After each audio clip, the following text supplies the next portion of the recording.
Okay, how are you today? Fine, doctor. Fine, What doctor. about you? Fine, thank you. Okay, do you have any question before we start?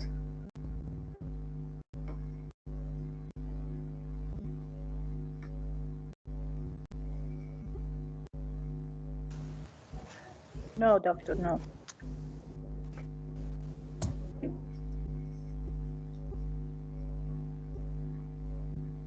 Okay, one student raised a question about the title and the subtitle. She sent the question to the WhatsApp group of this class. I said, you should write a title and a subtitle. Okay, now if your research paper or your MA thesis or your PhD dissertation has both a title and a subtitle, the proposal that you write for that research paper or thesis should have a title and a subtitle. Okay, so if you have a title and a subtitle for the paper, you should have a title and a subtitle for the proposal. And the proposal and the thesis or the research paper should have the same title. Okay, so for example, you want to write a research paper on dairy.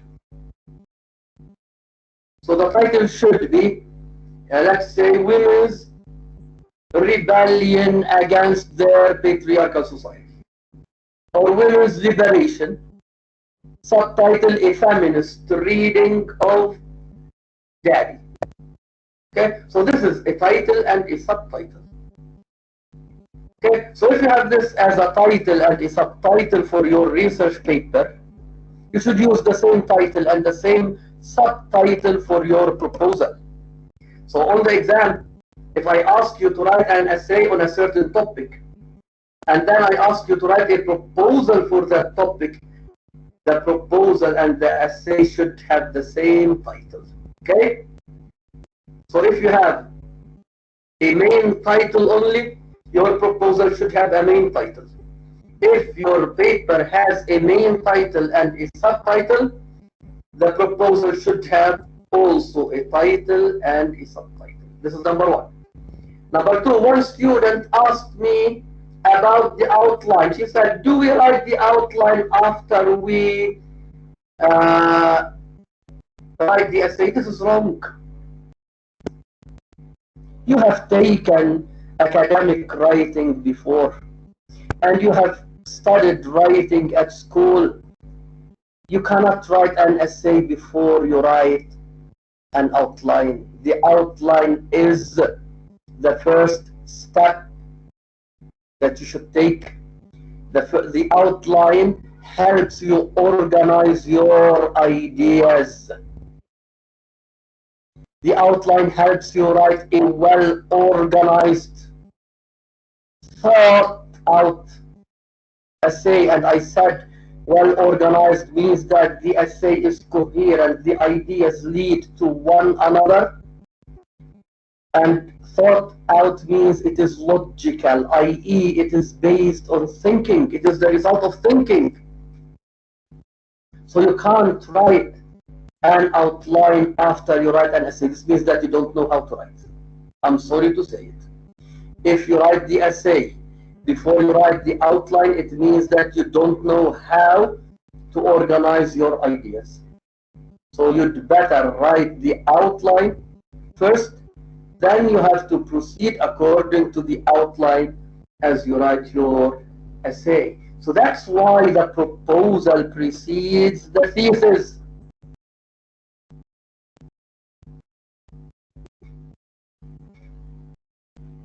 Okay, so writing a proposal is the first step that you have to take. So you can't write an MA thesis or a PhD dissertation, then after you write it, you turn in the proposal to your supervisor. This is wrong. And I don't want to ask me the same question every now and then. I have been repeating this idea for ages. You write the outline first, then you write the essay. Is it clear? Yes, doctor. Okay, last session,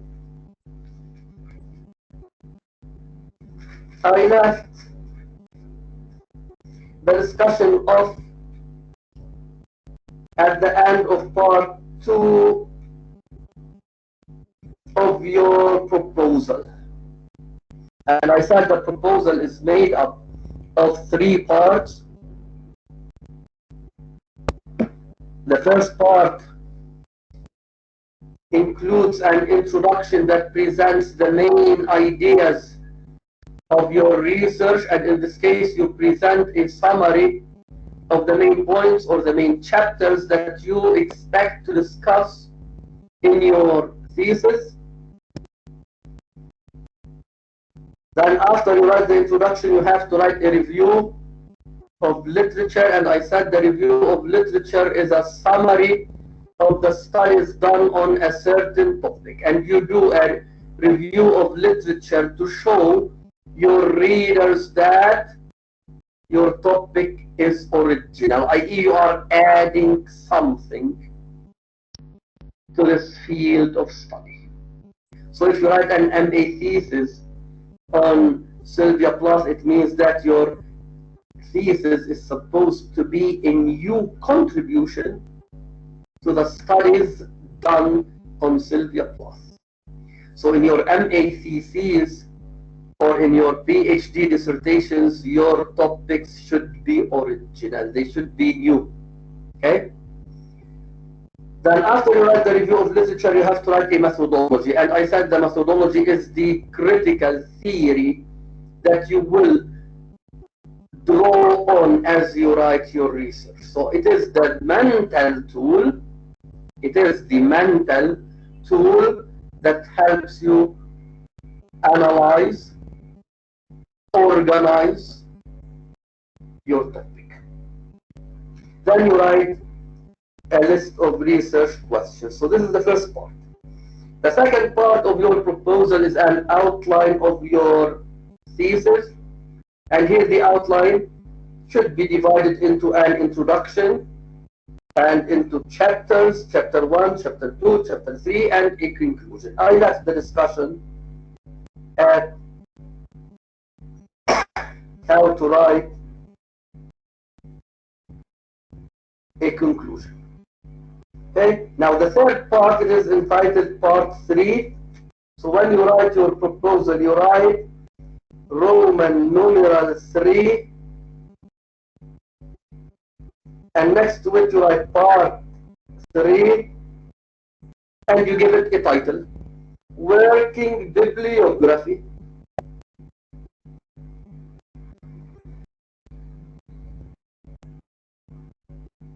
Okay, so at the end of the proposal you have to write a part called part 3. It is the working bibliography, and the working bibliography should start on a new page. Okay, so when you are done with the conclusion that you write in the outline, you have to start a new page, and this page is given a title. You write at the beginning 3, i.e. Roman numeral 3, part 3, working bibliography, and here you have to list down all the possible sources that you will use as you write your research. Okay, so it is similar to what we call a list of works cited or a list of references. But when we write the proposal, we don't call it a list of references or a list of works cited. We call it a working bibliography. It is a working bibliography because under this title you list down all the sources that you may use as you write your paper. So this means that you may not use all of the sources that you have listed down. You may not. Or you may use all of them and you will add other sources. So that's why we call it a working bibliography. Is it clear? Yes. Yes, doctor. Yes, doctor. So okay. So a working bibliography is a list of the sources that you may use as you write your research. So it may include 40, 50, 60, 100 sources. Out of these sources, you may use, let's say, 30. You may use all of them. So that's why we call it a working bibliography. And you may add other sources to them. Okay? So at the end of the proposal, you write a working bibliography. You don't write a list of works cited or a list of references. Please don't do it. Okay? Don't write works cited or references. Okay? Even at the Lebanese University, some students write their proposals, and at the end of the proposal, they write works cited or references. This is wrong. Don't think that if they write works cited or references, this is right. No. These students know nothing, and you don't have to imitate them. Doctor, how we can apply this on the exam? I will tell you. Now, the list of working bibliography should be compiled alphabetically. Okay? In other words, you have to list them down from A to Z according to the family names of the authors. Okay? For example, you may have a source by Matthew Arnold, a source by Alfred Tennyson. Okay?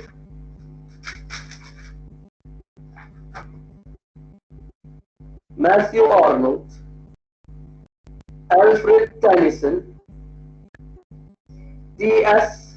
Eliot, Eliot E-L-I-O-T, John Hopkins. Okay, so here you have 4 sources. So you have to list them in your working bibliography. So you have to list them according to the family names of these authors. So we have Arnold, we have Tennyson, we have Eliot, we have Hopkins. So you have to start with Arnold. So you write Arnold first. And you write a bibliography note for the book that you are going to quote. Okay? So there is a book or a poem by Matthew Arnold that you want to use in your research. So you have to write a bibliography note for that source. So you start with Arnold.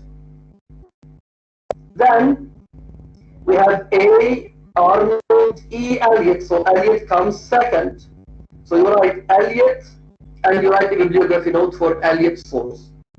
Then we have Hopkins. And at the end you have Tennyson. This is how you list your sources alphabetically from A to Z. So you list it according to the family names of the authors. Is it clear?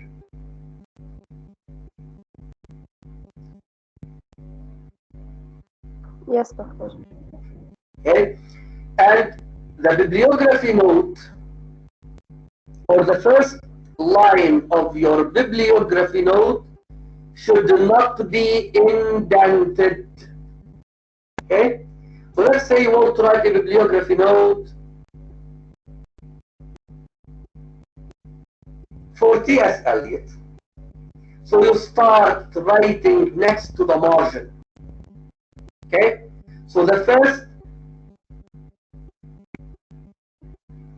line of your bibliography note should be lined up against the margin. So you write Eliot, comma, let us say you are using the MLA. T period S period TS Eliot. His name is Thomas Stearns Eliot. Let us say you are going to use his article, The Metaphysical Poets. You write the title, The Metaphysical Poets.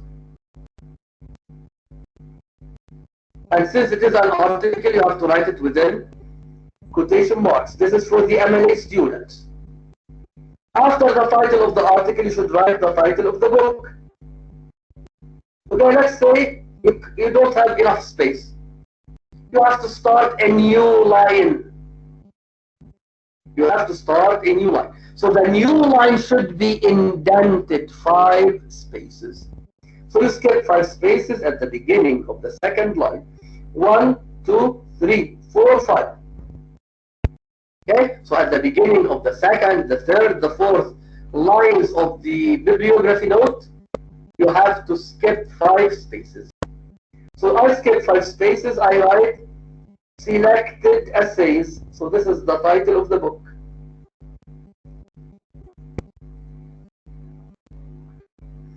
And it should be underlined. After the title of the book, you mention the name of the editor, if you have an editor.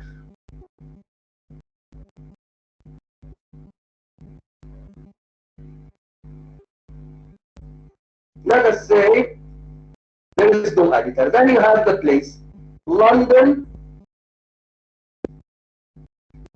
The publisher is, let's say, Faber, and the date is 1964. Okay? So the first line of the bibliography note should not be indented. If the bibliography note is made up of more than 1 line, the second, the third, the fourth, or the fifth lines should be indented 5 spaces. The same applies to the language students. Is it clear? Can you repeat, Doctor? Yes. Irma, the bibliography note. When you write your bibliography note, you don't have to indent at the beginning of your bibliography note. I said when you write your essay or your research paper, at the beginning of each paragraph, you have to indent 5 spaces, i.e. you have to skip 5 clicks at the beginning of each paragraph to show me that this is the beginning of a paragraph. Now, when we write a working bibliography, or a list of works cited, or a list of references, we don't have to indent at the beginning of the bibliography note. Okay, so the bibliography note that I dictated to you is Eliot, comma TS, period, the Metaphysical Poets. Okay, so here at the beginning of this bibliography note, you don't have to skip 5 spaces. You start typing next to the margin. يعني عندكم خط أحمر على الورقة. تبلشوا تكتبوا عند الخط الأحمر. Right? Now, if the bibliography note is very long, you have to indent the following lines. So if it runs into 2 or 3 or 4 lines, the first line is not indented. The second, the third, the fourth lines are indented. So here I wrote Eliot, TS, the Metaphysical Poets. I don't have enough space to write the rest of the bibliography note. I have to start a new line. So because I have to start a new line, I have to skip 5 spaces. So I skip 5 clicks because we type on the computer. So you skip 5 clicks, then you complete the note. Selected essays, period. London is the place of publication. Colin Faber is the publisher. Comma, 1964, period. This is the date of the publication of the book. Is it clear? Yes, doctor. Yes. Okay, so this is how you write a proposal. Do you have any question concerning the proposal?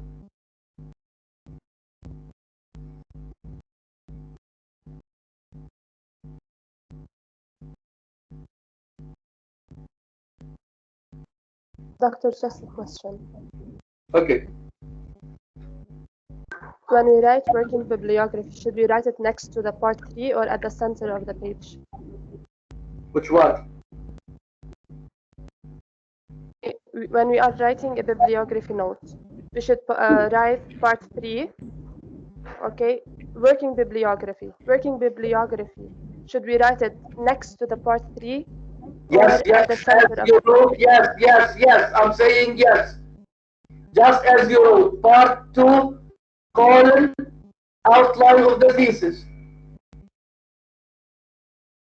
Okay, so when you want to introduce the working bibliography, you write Roman numeral 3, and it should be capitalized. Then next to it, you write part 3. Then colon, after the colon, you write working bibliography. You write them on the same line. Okay, thank you, doctor, so much. Not at all. Any more questions?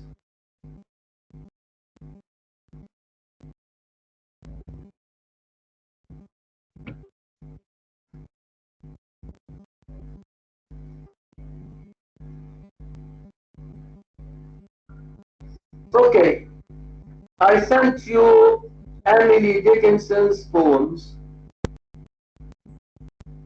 on Sunday, and I asked you to read them because we will discuss them in class. Did you read Emily Dickinson's poems? Yes, we did, doctor. Yes, doctor. Okay. What are they all about? So we say J288, J318. Okay, what? Doctor, I have something about the poet herself. Okay. Can I? Okay, go on. Okay, she is an American poet. She comes from a high-class family. Only 7 of her poems were published when she was alive, but after she died, her sister discovered that she has a repertoire of about 2,000 poems. She was living in a very religious and committed society where people used to memorize the Holy Bible. About her style of writing, she has her own style. For example, she uses dash when she writes, and her poems are full of imageries. She was picky in her writing. She picks each word that carries a meaning, a religious meaning or others. Also, she has a different view of religion. She didn't used to go to the church. She believes that she can do her prayers at home, and there's no need for her to go to the church. She studied in a very luxurious school.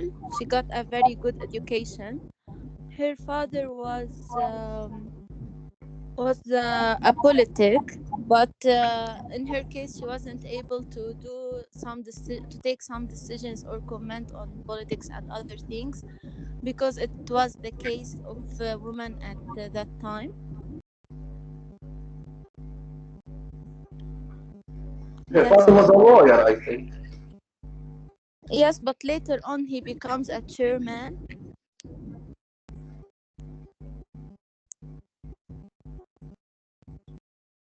And all her He became a writings. chairman of a certain university. Oh, okay. And all her writings was at her own room. After her father dies, she suffers from grief. And when all the family members used to sleep, she goes to her room and start writing. Yes. And also she talks so much about death. She was afraid of death. In most of her poems, she speak about death, and she likes the white color. She resembles the white color to passion. Yes. That's it. Okay, thank you. Who else?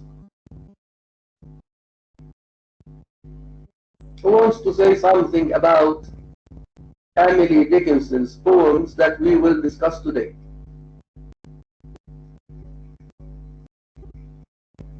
I made research about her poem J288. What? I made a research about her poem J288. Okay. Okay, so J288 is a short but powerful poem by the American poet Emily Dickinson. This poem questions the need for attention, seeking instead isolation. There's a contradiction between the terms nobody and somebody that she uses in her poem. The terms, the words, the meanings of these two. She Okay. turns the meanings of these two words by making unimportant nobody special, and the somebody that is seen as an important figure, as we know, and is seen in her poem as common, repetitive, and boring. So she prefers to be nobody. To her, this anonymity is preferable to fame. Okay. Yes, that's it. Doctor, can I add something? Okay, go on.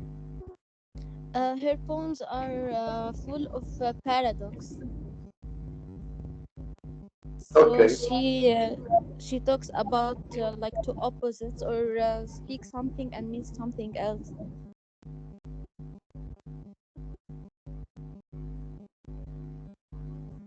Can you repeat this idea? Can you repeat this idea? I didn't hear you Yes, well. her poems contain paradox, lots of paradox inside them. Okay. So she writes something and means something else. Okay.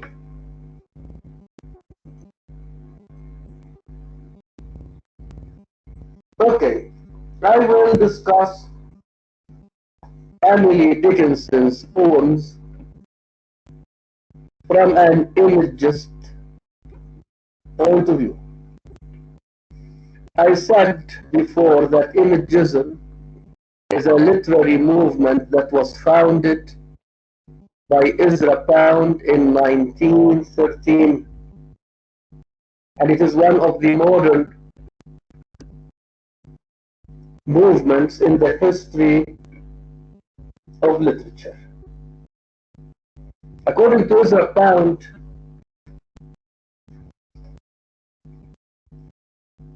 an image is a concrete object that reflects an idea or an emotion. And I discussed this before, right?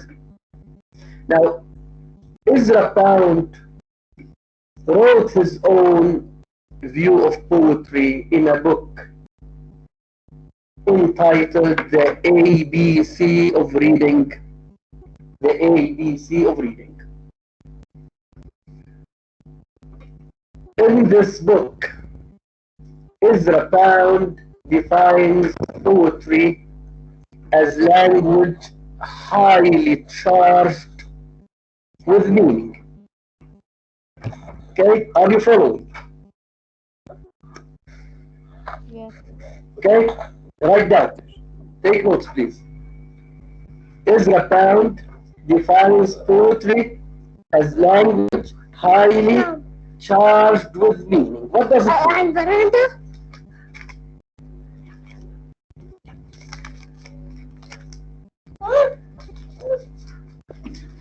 Write that. Poetry, I will be clear.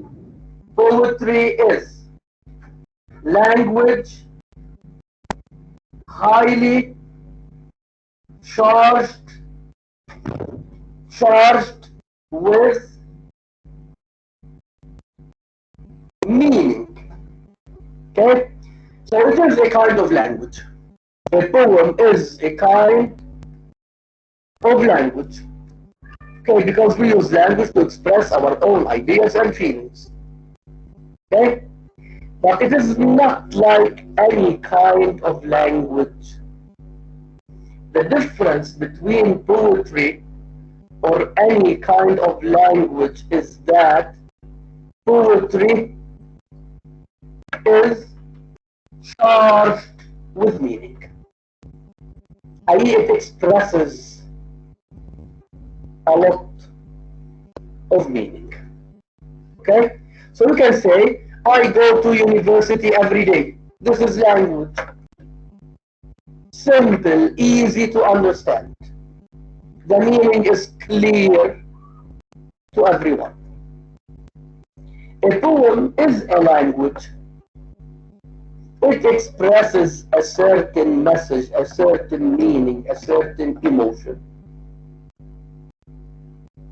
But it doesn't express this meaning or that emotion in a layman's language, i.e. in the language of an ordinary man. Ezra Pound believes that a poet can charge language with meaning through three means. Three means. Three ways. Okay? There are three ways of charging language with meaning according to Ezra Pound. The first one is called phanopia. This is number one.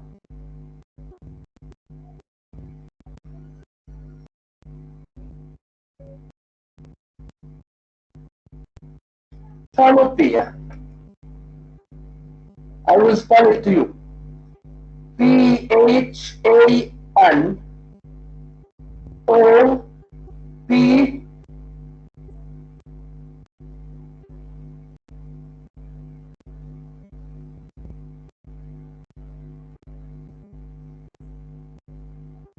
P-E-I-A.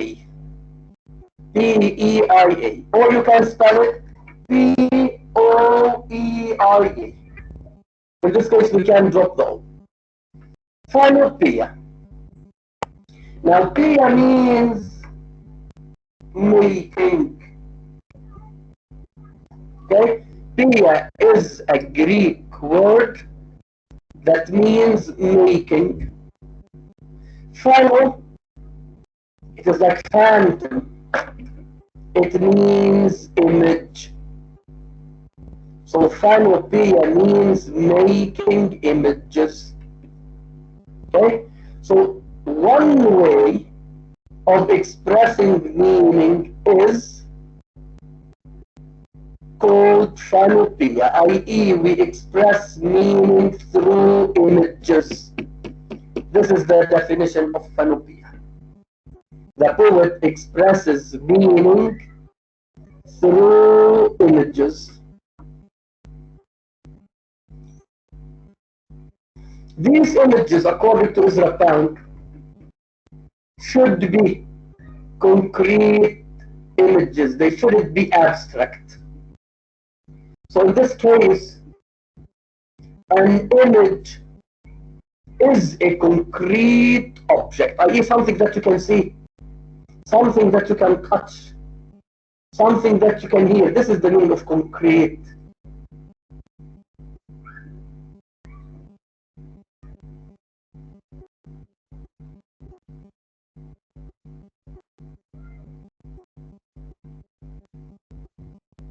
Is it clear?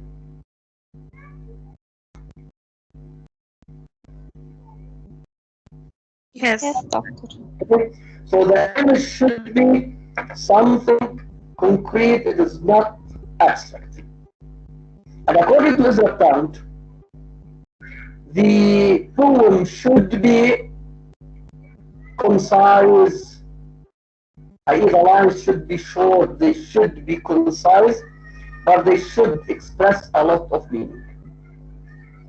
And according to him, the poet should avoid overusing adjectives. Okay? Because the adjective is associated with abstract meaning. So instead of using adjectives to express a certain meaning, we have to use an image to express a certain meaning.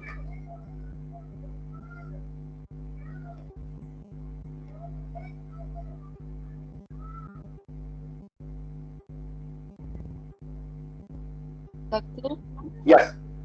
could you repeat the 3 ways, please? I was disconnected. What? What do you want me to repeat? The 3 ways. Okay, I am still discussing phenopia. I haven't mentioned the other 2 ways. I am still discussing phenopia. Phenopia, according to Ezra Pound, means that the poet charges language with meaning through images, i.e. we express meanings, ideas, and emotions through concrete objects.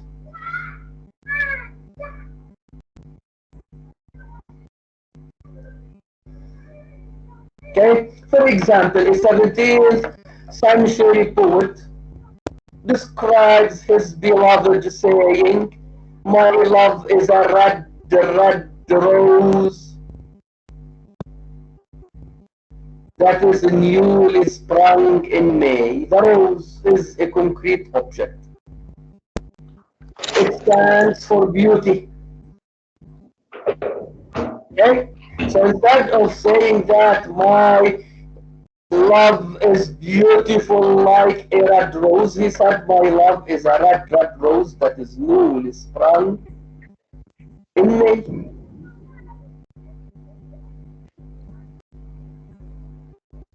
Is it clear? Yes, doctor. The poet or poets usually compare their beloveds to the sun, and Romeo says Juliet is the sun. So the sun is a concrete object. Okay? And in the Shakespeare course, I commented on the significance of this metaphor. I said sun is a source of light. It is a source of warmth. It is a source of life. Okay? And in the mythology, Ya Bara'a, mute yourself, please.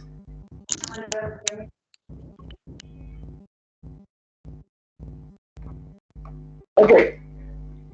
In the mythology course, I discussed Romeo and Juliet, and I commented on the significance of Romeo's comparison of Juliet to the sun.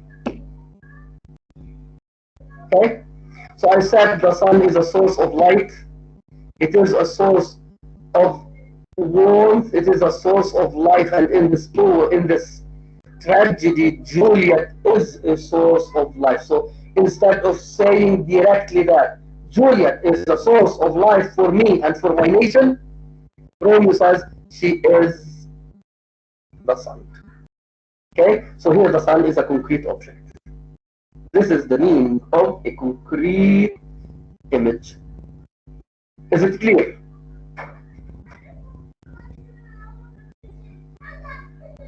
Very clear. Okay.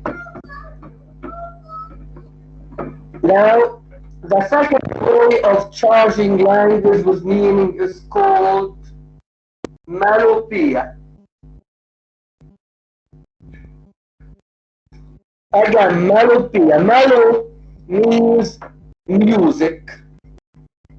Pia making, i.e. making music.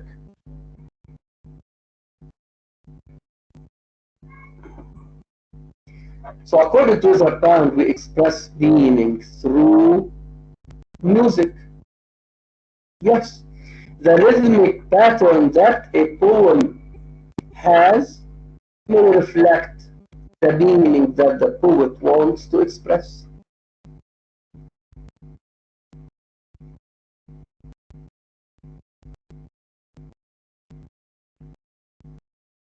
Okay? Now, by the end of the semester, we will discuss Dover Beach from a stylistic point of view. In this poem, we will come across different stylistic features that are related to poetry. Okay? So I will comment on the significance of the rhyme scheme. I will comment on the significance of the rhythm of certain lines. I will comment on different stylistic issues. Okay? So this is it. So music comes from the meter that the poet employs. So it could be iambic pentameter or iambic meter, trochaic meter, dactylic meter, anapestic meter, the sprung rhythm, spondaic rhythm. So we have different rhythms, and each rhythm is used in a certain way. Okay? Now, according to Aristotle, the iambic meter is the rhythm of everyday language. Even we speak, we use the iambic meter, according to him. And that's why Hamlet uses the iambic meter in his soliloquies, at least in one of his soliloquies. Okay? Now, those who took Shakespeare with me in 2015 know what I mean. In one of his soliloquies, Macbeth uses the iambic meter. And I said the significance of the iambic meter is that Hamlet emerges as a spontaneous person. Okay? So the iambic rhythm that he employs highlights the spontaneity of his expressions. So this means that Hamlet is a truthful person. He is not pretentious. He doesn't affect what he's saying. So he is expressing what he believes in. So that's why he uses the iambic meter. So this is how we express meaning through music. The third way of expressing meaning is called logopeia. Logopeia. Logo, L-O-G-O. Peia, P-E-I-A. Logo has to do with word association. Word association, i.e., we choose certain words to express certain meanings. This is the meaning of word association, i.e., a word in a certain context has a certain meaning. Okay, so a word may have more than one meaning, but in a certain poem, it expresses one meaning only. So this is the meaning of logopeia. Okay. You have any question? It is called logopeia. Logopeia, yes. Logopeia, it means word association. Word, W-O-R-D. Association. I.e., a word has a specific meaning in a specific context.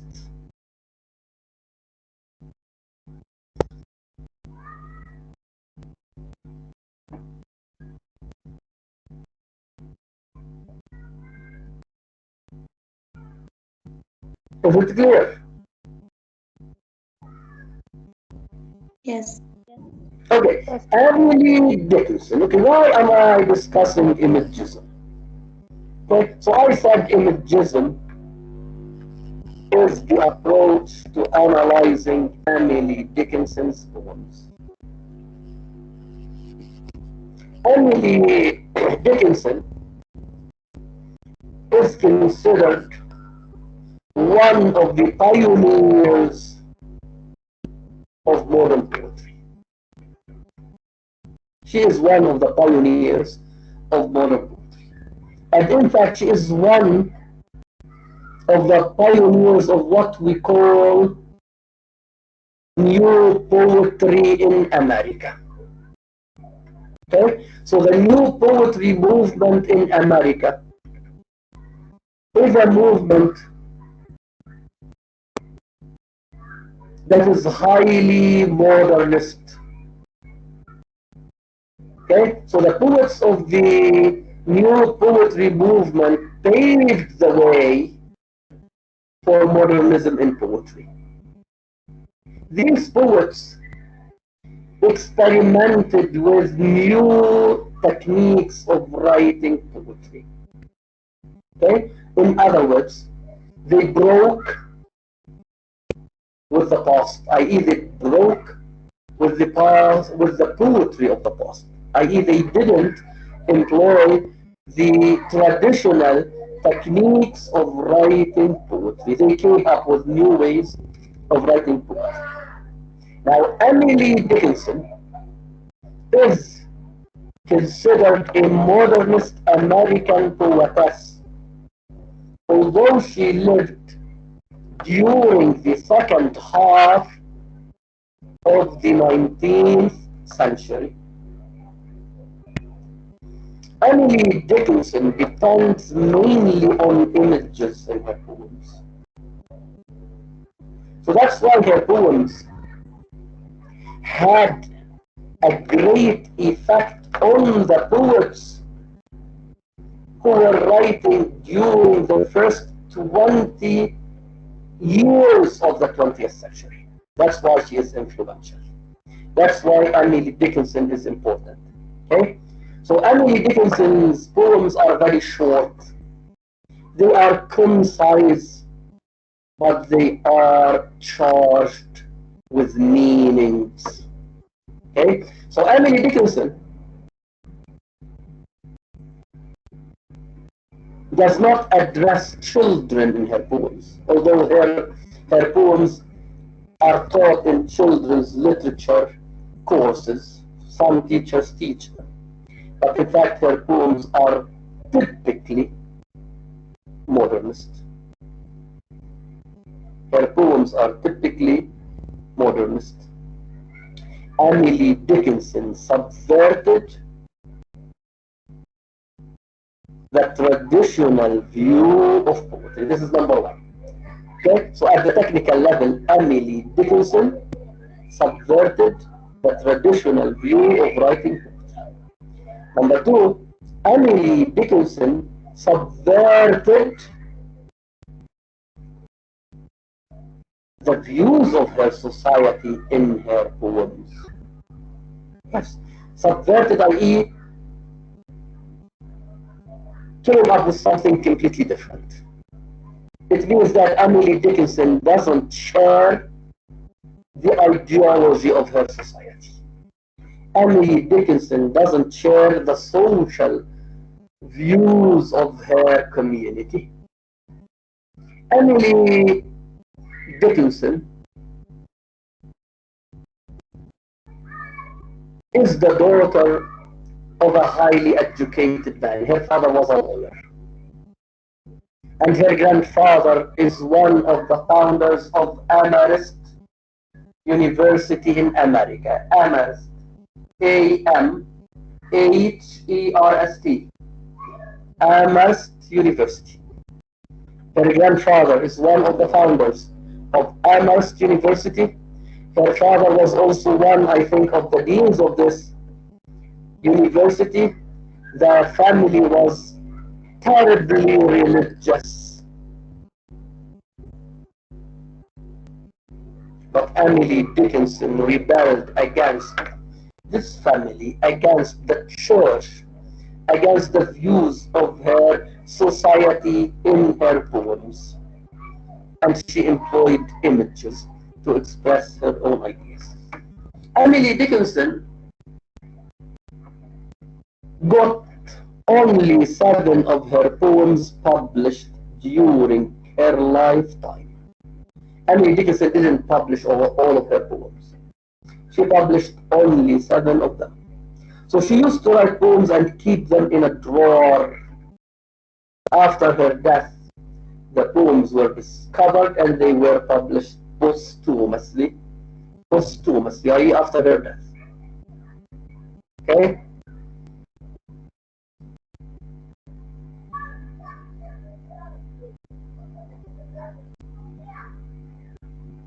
In her poem, I Am Nobody, this is J288.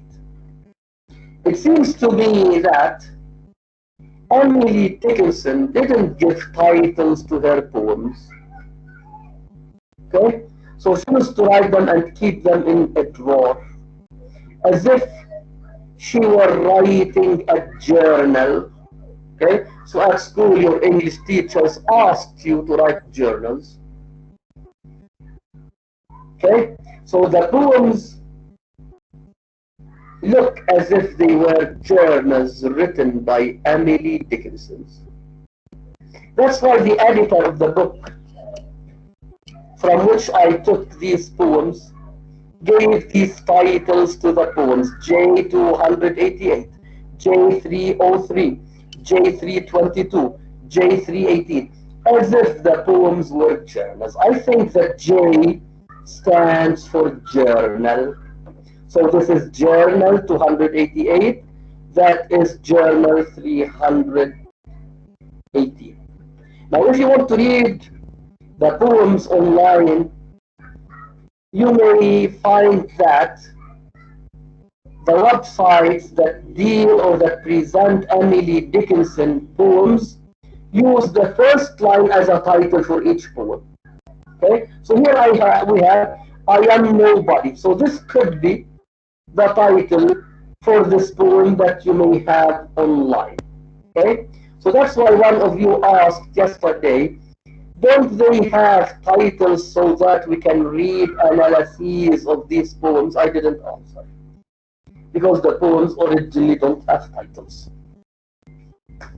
Okay, the poems do not have titles.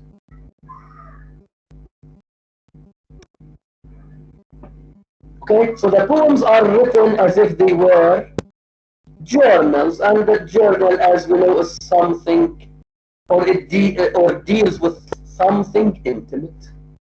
Okay, so Emily Dickinson didn't want her society to find her out.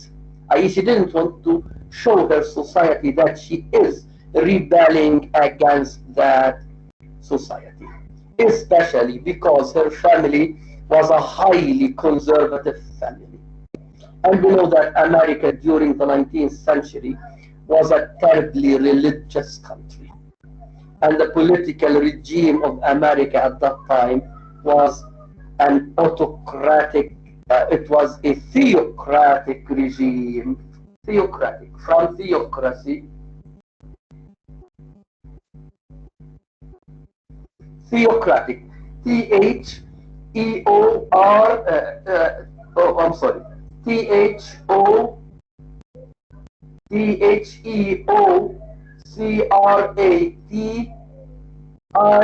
theocratic, from theology. Theology means religion. So the political regime of America during the 19th century was a theocratic, i.e. religious regime. So Emily Dickinson, as a woman, couldn't rebel against that theocratic society openly.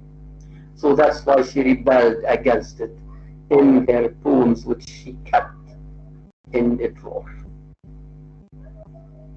Okay? Now, in J288, which is the first poem that we will discuss today, Emily Dickinson rebels against her society in her own way. Okay? So she says, I am nobody. Who are you? Are you nobody too? Then there's a pair of us. Don't tell. They banish us, you know. How dreary to be somebody. How public, like a frog, to tell your name, the lifelong June, to an admiring book. Do you know the meaning of book? Swamp. What? Yes, it's swamp. Swamp. Yes. Okay? I am nobody. Okay? So Emily Dickinson is saying that she is nobody. Yes.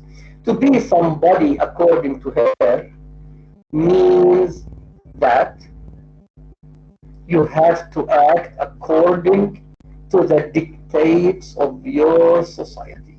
So this is the difference between a somebody and a nobody. So a nobody is a person who rebels against the conventions and the traditions of his society. A nobody is a person who behaves according to his own standards and his own beliefs. A somebody, on the other hand, is someone who acts according to the dictates of his society. Okay, so that's why she says, are you nobody too? Then there is a pair of us, don't tell. Yes, so she doesn't want anyone to know that she is a nobody. In other words, she doesn't want her society to know that she is violating the codes of her society. Okay? So to be nobody means to be free. To be nobody means to be able to shape your own identity and to control your future. Okay? So a nobody is a person who is in control of his life. A nobody is a person who is really living in his society. Okay? So a nobody is a person who has created his own identity.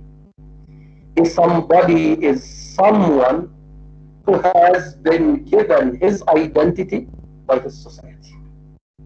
Okay? A somebody is someone who has been given his own identity by his society. Therefore, the society controls his future and shapes his life. So this is the difference between the nobody and the somebody. Are you nobody too? Then there's a pair of us. Don't tell. They'd banish us, you know. Okay? So if the society realizes that she is defying its own conventions, the society will banish her. She will be exiled from this society. Yes, she has no place in this society. She is completely different. So this means that the society imposes on people a certain kind of identity. So this identity is shared by all people. So in this case, all people are equal. They are similar. Emily Dickinson is totally different because she is nobody. How dreary to be somebody. Okay? So she disapproves of being given her identity by her society. She disapproves of being given her identity by her society. That's why she says how dreary to be somebody. How public, like a frog, to tell your name the lifelong tune to an admiring bog. Okay, so to be somebody means to be known to everyone, to be revealed to everyone. Okay, so she compares the life of somebody to the life of a frog, and she compares her society to a bog or to a pond.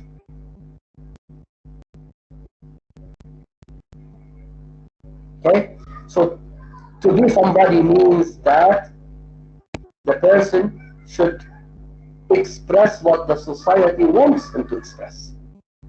To be somebody means that somebody has to express what the society wants him to express, so he doesn't have the freedom of expression. So in this case, this somebody will be like a frog that nags all the time, and the frog lives in a pond, in a filthy place.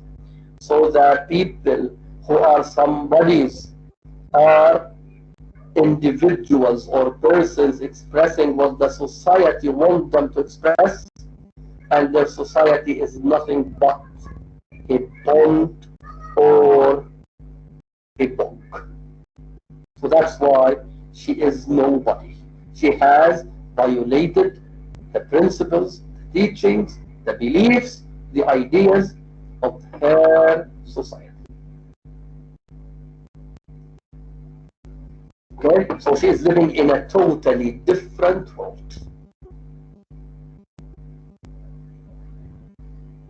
Is it clear? Yes, sir. Yes, Yes. doctor, it's clear. Okay, so But here we your have explanation, what? The frog so is expressing what the society says. He is always nagging. Yes, yes. If somebody is like a frog, and you know that the frog keeps nagging all the time, the frog lives in a bog or in a pond, so the pond is a concrete object. It is a slimy place, i.e. dirty, ugly, and the frog is an animal living in an ugly place. So according to her, her society is a filthy place that reduces the individuals or its members to frogs living in a pond only. So they don't enjoy the beauty of life, in other words. Okay? So life in this kind of society is not a beautiful life. It is nothing but a kind of living in a pond, i.e. in an ugly atmosphere. Is it clear? Yes, very clear. yes, doctor, it's completely different than the view that somebody means that they spend their time talking themselves up to anyone who will give them attention and admire. She compares the somebodies to frogs since the frogs make noise in the swamps. Your view Yes. is completely different. Yes, yes. So people who reflect the views of their societies are nothing but frogs who make noise all the time. Right? And noise is something disturbing, something annoying. Okay? So living in a society according to the standards of this society is not pleasant, is annoying, is causing suffering and agony to Emily Dickinson. That's why she has decided to be nobody, i.e. she has decided to shed off the identity given to her by her society and has taken on a new identity that coincides or that reflects her own views. So this is one way of how Emily Dickinson rebels against the ideology or the conventions of her society. Doctor, Yes, is she a feminist also? Emily Dickinson. Yes. Well, if you read her poems from a feminist point of view, you may say that she is feminist.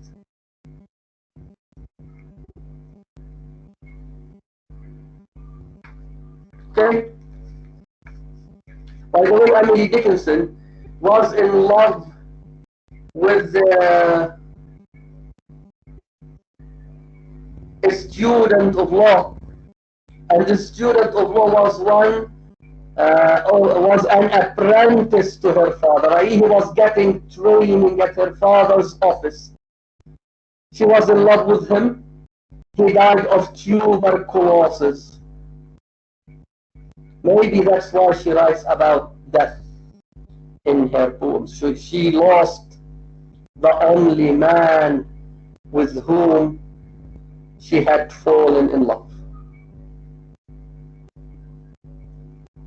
And she got one of her eyes taken, or for that she talked about in one of her poems about the blindness.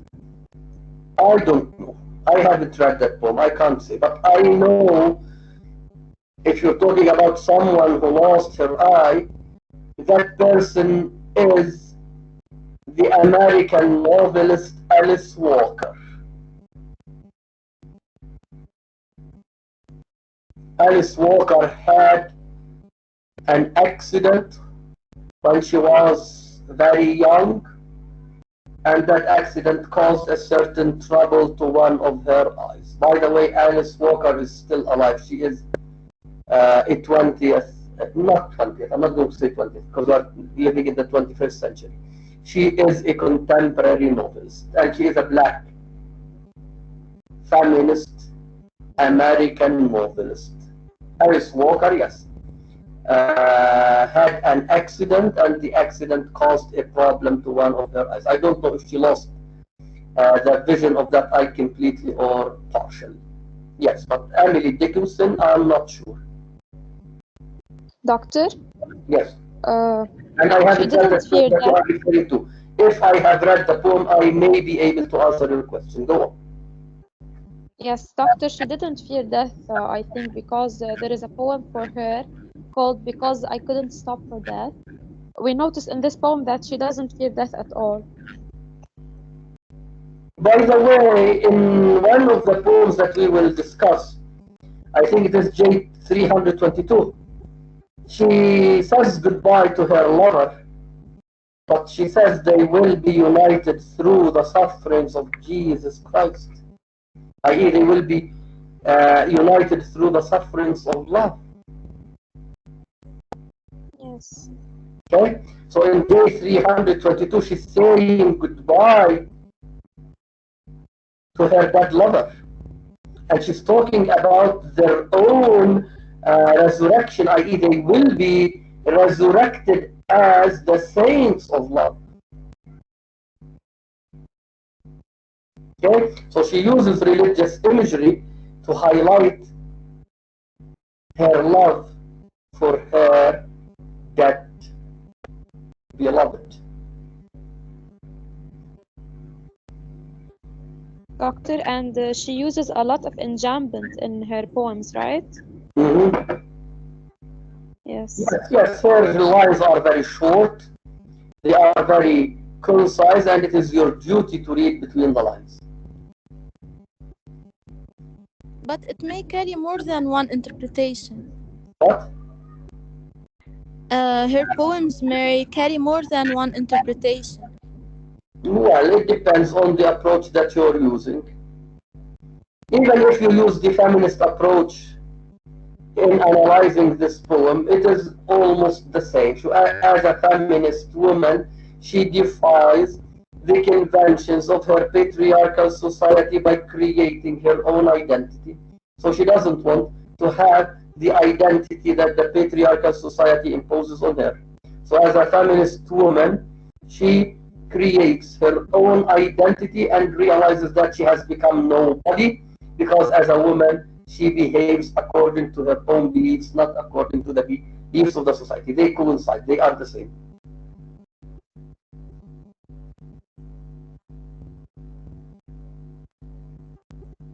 Is it clear? Yes, Yes, doctor. Okay, so as a feminist figure, she is saying that I am nobody because I have defied the conventions of my patriarchal society. يعني here because we have a background knowledge about her religious belief, we can relate them to rebellion against the commitment in her society according to religion.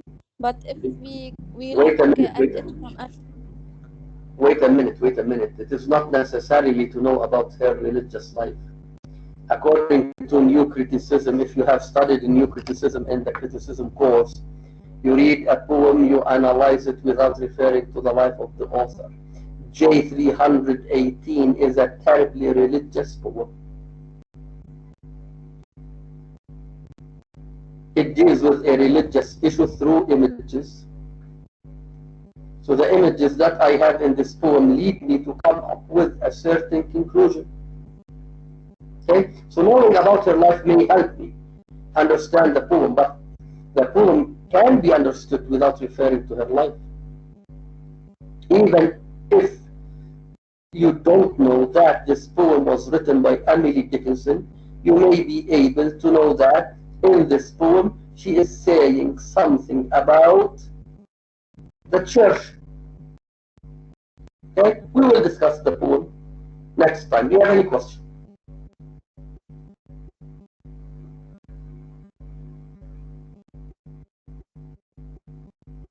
Doctor, Yes.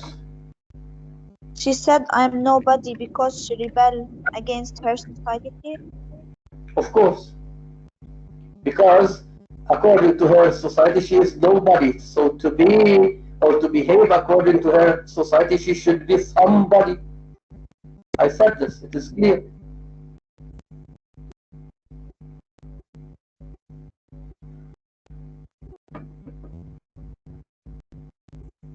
Right? Yes, doctor, Yes, thank you. doctor. Okay, do you have any more questions?